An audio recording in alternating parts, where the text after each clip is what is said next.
Olá, tudo bem? Sou o professor Celso, você está no canal Seja Livro. Hoje nós iremos falar a respeito deste livro, O Marinheiro, do Fernando Pessoa.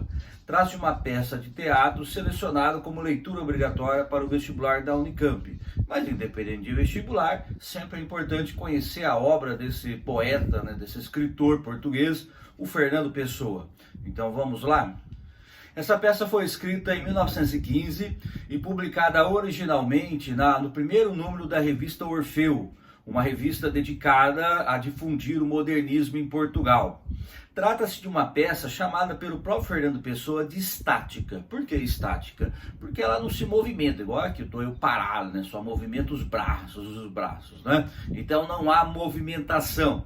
E aliás, é uma peça, que eu digo, eu que estou aqui falando, trata-se de uma peça que é mais para ser lida, ler aqui o impresso, do que exatamente ela ser encenada, levada ao palco. Claro que é possível levar a peça ao palco, mas há mais assim aspectos interessantes quando se lê que talvez seja quando encenada, mas aí é uma, digamos assim, opinião minha apenas, Muito bem. Então, como eu estava dizendo, é uma peça de teatro e ela foi, como ela foi publicada na revista Orfeu, esse primeiro número traz uma mulher na capa, o desenho, uma mulher nua entre duas velas. Por que isso? Porque a peça O Marinheiro tem 4 personagens principais. Se a gente pensar no marinheiro, vão ser 5. São 3 veladoras, ou seja, 3 mulheres que estão velando, estão num velório, estão velando uma morta. E enquanto elas estão ali próxima ao mar, elas estão numa torre próxima ao mar, elas olham para o mar e ficam conversando sobre uma série de questões filosóficas existenciais. Então a peça ela tem muito a ver com o que se lê no livro Mensagem, do próprio Fernando Pessoa. Eu tenho um vídeo aqui no canal em que eu trato do livro Mensagem, um livro de poesia do Fernando Pessoa. Então eu não vou ficar abordando o livro, o objetivo é tratar do marinheiro.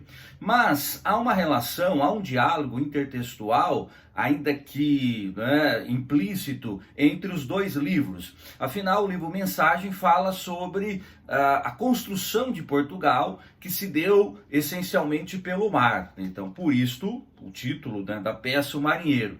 E o livro Mensagem é dividido em 3 partes. Na primeira parte e a segunda seção, há um poema dedicado a Ulisses. Ulisses, o famoso rei de Ítaca, que participou da Guerra de Troia e que tem a sua história narrada em Odisseia, o seu retorno para Ítaca, narrado em Odisseia do Homero.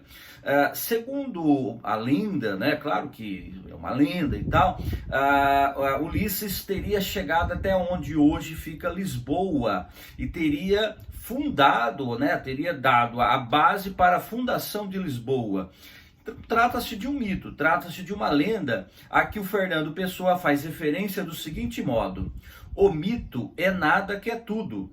O mesmo sol que abre os céus é um mito brilhante e mudo. O corpo morto de Deus, vivo e desnudo. Este Ulisses, que aqui aportou, quer dizer, o porto, chegou aqui pelo mar, foi por não ser existindo, sem existir nos bastou.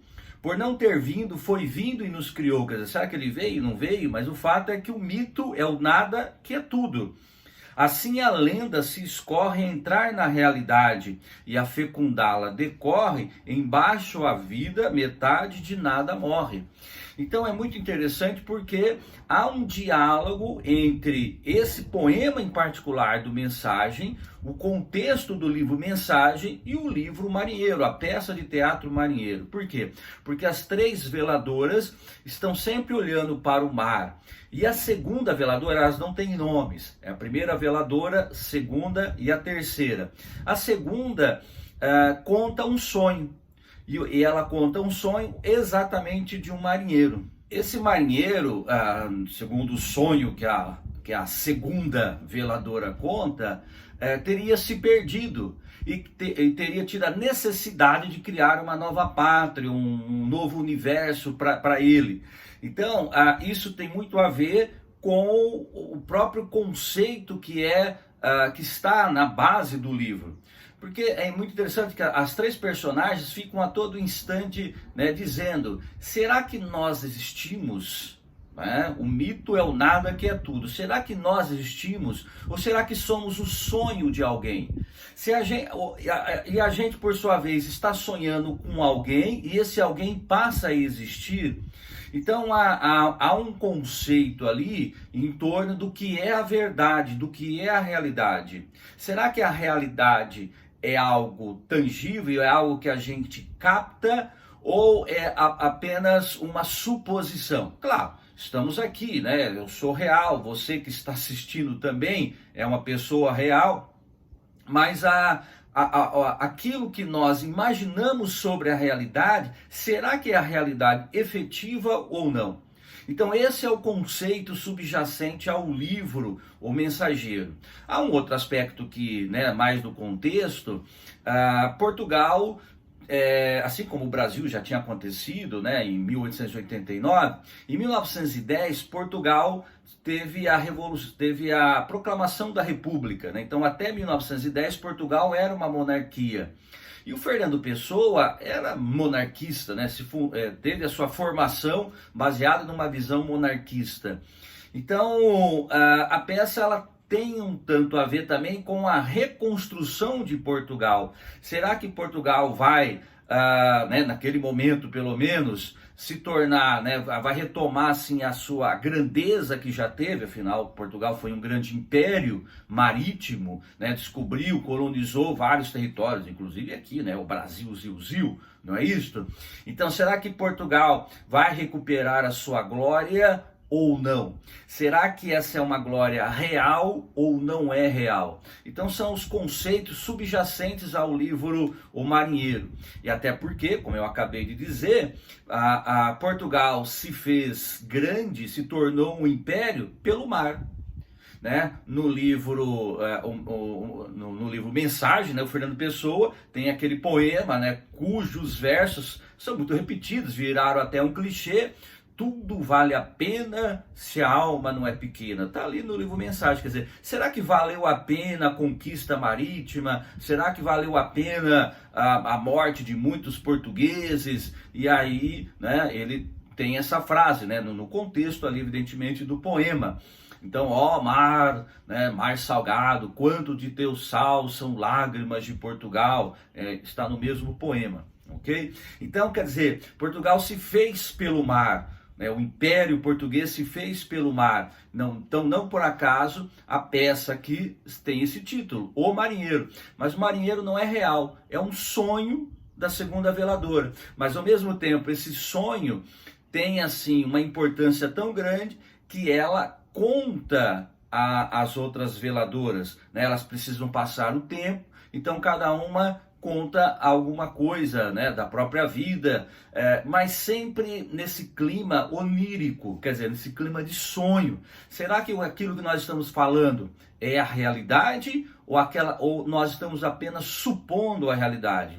Por isso que eu disse que é uma peça muito mais para ser lida que encenada, né? Interpretada no sentido do ator interpretar o personagem, né?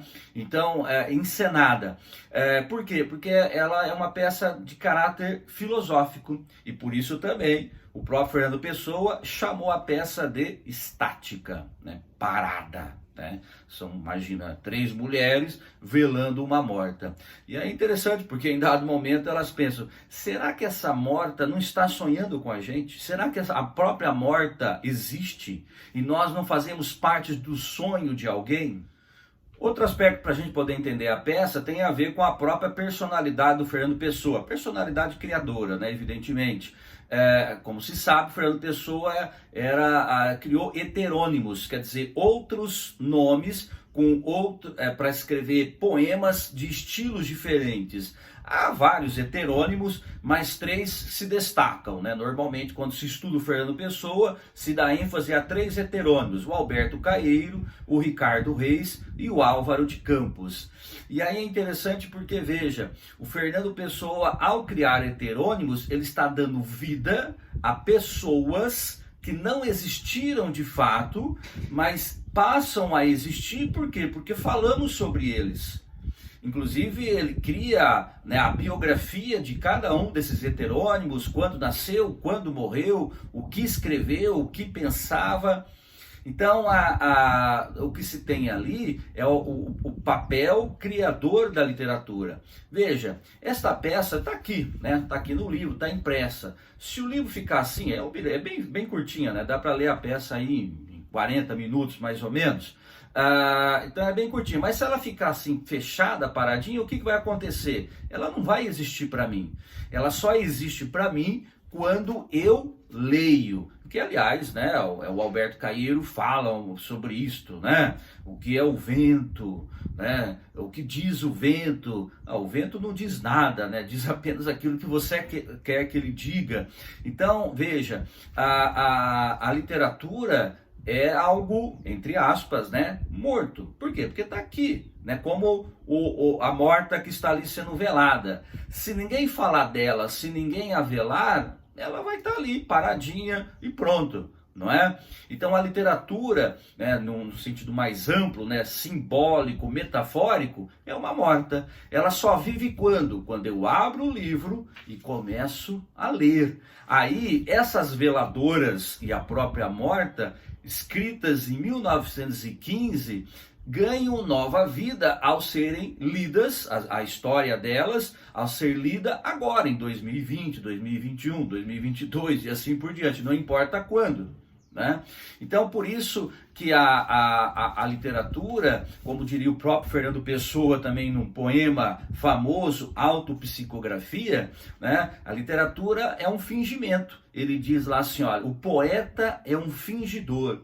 Finge tão completamente que chega a fingir que é dor, a dor que devera sente. Então o poeta é aquele que cria ilusões. O escritor, né? Não só o poeta, o romancista, o contista, é aquele que cria ilusões. Nós, como leitores, vamos participar dessa ilusão quando lemos. Ao fechar o livro, a ilusão, ou ao não ler o livro, a ilusão não se faz. Mas é uma ilusão que tem vida, ou seja, que tem uma razão, tem uma existência. Assim como os heterônimos não existiram, eles existiram. Assim como Ulisses chegou onde hoje fica Lisboa, sem chegar. Então o mito é o nada que é tudo. Então veja, nós temos aqui uma peça de caráter existencial. E uma peça também, ainda que não explicitamente, de caráter metalinguístico, né? Não é explícito, mas como eu acabei de dizer, a literatura só existe quando ela é lida, né? Então eu tenho os livros aqui atrás de mim. Se esses livros ficarem ali e ninguém lê, nunca ninguém lê, nem eu, nem ninguém, nunca, estão ali apenas de enfeite. Ora, é como se eles não existissem. Eles existem apenas como algo físico, né? O papel, o impresso, mas só ganho existência quando? Quando eu leio, quando você lê, quando alguém lê.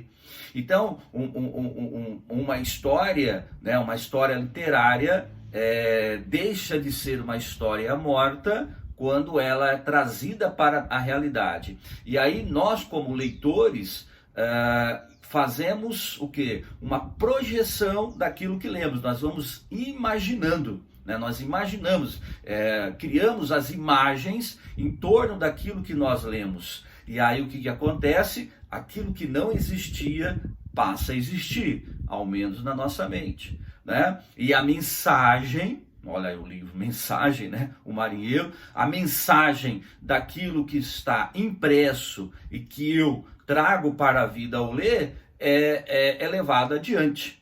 Então, essa é a grande, digamos assim, ideia, né, do livro O Marinheiro, que por sua vez está também lá no Mensagem.